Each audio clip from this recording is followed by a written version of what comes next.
Hi everyone, Seth here at Great Oaks CrossFit, coming at you with a video all about standards and what to expect for the 3 workouts Saturday at Summer Sizzler. This video is going to all athletes and judges, so please watch the whole thing and hopefully I'll answer any questions you have. First of all, it was noted in a previous post that the heat schedule is out, so if you haven't seen that, go back and look at the previous post we made earlier today. Also, we have 5 slots that are still unaccounted for the floater WOD. There's a sign-up sheet that we posted also earlier today, and you need to input what time you want to do your max bench press. Okay, there's 5 spots remaining, so make sure we get those done. If it so happens that none of the spots that are left work for you because you're going to be working out at that exact time, let us know and we'll have to maybe see if someone is willing to switch, or you'll have to do it before the competition starts at like 7:45 or something, if that happens. So, sorry. So I want to talk about WOD 1. I'll make this as fast as possible. I just want to go over all the basics that I think you guys need to know. I'm not going to go over every little silly standard. We've all done CrossFit before. We know how these things work. WOD 1, bar facing burpees. You have to face the bar. Your chest has to fully touch the floor. So I know you're in a hurry. If you're in so much of a hurry, you didn't even turn around and actually get perpendicular to the bar because you're spinning so fast and you're like this, your judge is gonna no rep you. You have to actually be facing the bar. So head right here, your body will be perpendicular to the bar. Jump over, step over, it doesn't matter, get over the bar. Overhead squats in that WOD 1 also. The only thing we're worried about, you guys know how to do these, but our judge is going to be looking for full depth at the bottom, full extension at the top of every rep. So I know you're going to be in a hurry. Make sure we're getting full depth. Make sure we're not doing this. My hips were not extended. Okay, stand all the way up, all the way down. Every rep. Box jumps. Everyone's doing box jumps. No one is stepping up, but everyone is stepping down. You have to step down. So jump up, 2-foot jump, 2-foot landing, step down. Jump, step down. WOD 2, follow me. I hate trying to talk while I'm demoing because I get out of breath.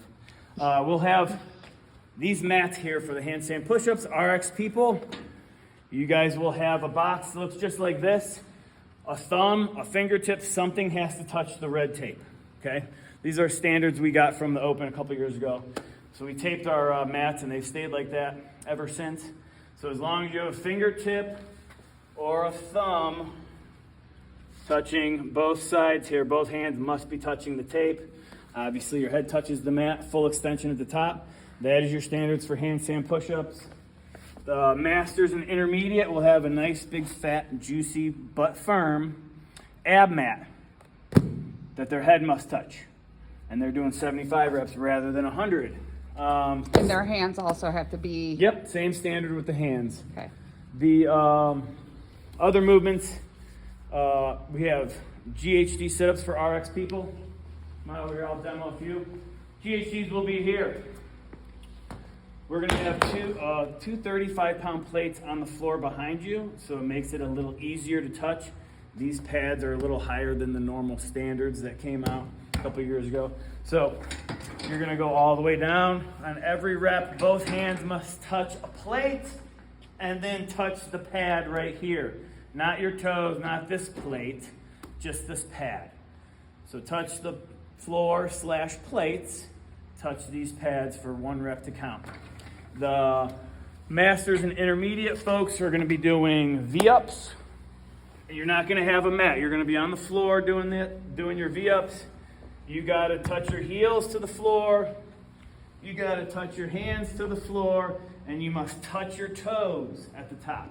So if you miss your toes and you get your shoelaces, that doesn't count. Judges are going to be looking for that.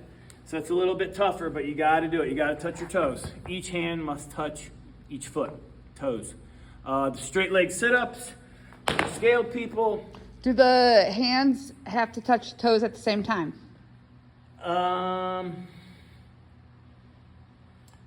I say yes. I don't know why they wouldn't. So yes, they should. They have to touch at the same time. If you're off by that much, your judge probably won't care, but if you're doing something weird where you're touching like that, it's not gonna count. Straight leg sit-ups, just like an ab mat sit-up, and same type of standards. I need to keep my feet straight out. We're not doing the butterfly position. It's just a little tougher when your hip flexors are involved. So I'm going here, touching the floor, and I'm touching my toes here. Straight leg, ab mat sit-ups. What if your heels come off the floor? When would that happen? Here? Yeah, heels gotta stay down. So you can't just rock into it. Your heels have to stay down the whole time.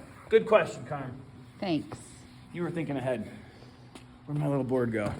What other movements we got in WOD 2? We got ring rows. We got chest to bars for RX people. Pull-ups for intermediate masters. Ring rows will be here. There'll be a piece of tape directly under your rings. Your entire feet must be on the other side of the tape. So heels here and here. Full extension at the bottom. And then at the top, we want to see you touch your rib cage or your chest with the ring or your thumb. Okay, for every rep to count there. On WOD 2, you guys are switching as needed. But here's the thing. Regardless of what station you're on, the partner that is resting, not working, will be back here behind the GHDs. So you guys must run over and tag. Okay?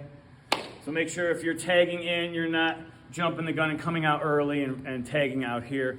Just wait till they get past you, past the GHD machine. Tag, and then you're in. You guys can switch as needed, however you'd like on WOD 2. WOD 3, I don't even need to go over anything. It's dumbbell snatches and rowing. You guys are going to alternate rounds. So I would do my row calories and my dumbbell snatches as fast as I can, and then my partner does their round.